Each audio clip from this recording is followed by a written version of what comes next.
ফটোশপের মাধ্যমে এই বাঁকা ছবিটাকে কিভাবে সোজা করা যায় এবং কালচার দাগগুলো পরিষ্কার করা যায় সেটা আমরা দেখিয়ে দেব। আমরা সাধারণত এভাবে ক্রপ করি, এভাবে ক্রপ করলে ছবিটি বাঁকা থেকে যায়।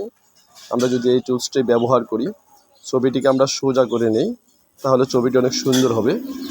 এর জন্য প্রথম আমরা এই টুলসটি ব্যবহার করে ছবিটিকে একটু দুটি কর্নারে যেই কর্নারগুলিতে বাঁকা রয়েছে ছবিটা, সেই কর্নারে কাটসারটা নিয়ে আমরা ছবিটাকে সোজা করে দেব।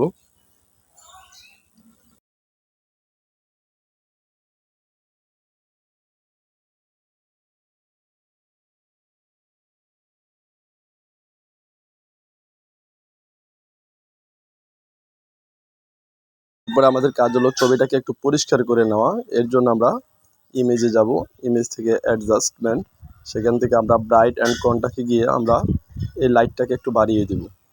বাড়িয়ে দেখেন ছবিটা অনেক ফর্সা হয়ে গেছে। এরপর আমরা কন্ট্রোল-L বাটনে ক্লিক করে যেখানে একটু কালচার দাগ আছে সেখানে আমরা ক্লিক করব। ক্লিক করে আমরা সাইডের যে কালো দাগগুলো আছে সেগুলো আমরা সুন্দরভাবে পরিষ্কার করে আমরা ছবিটাকে সুন্দর করে নিয়ে প্রিন্ট করব।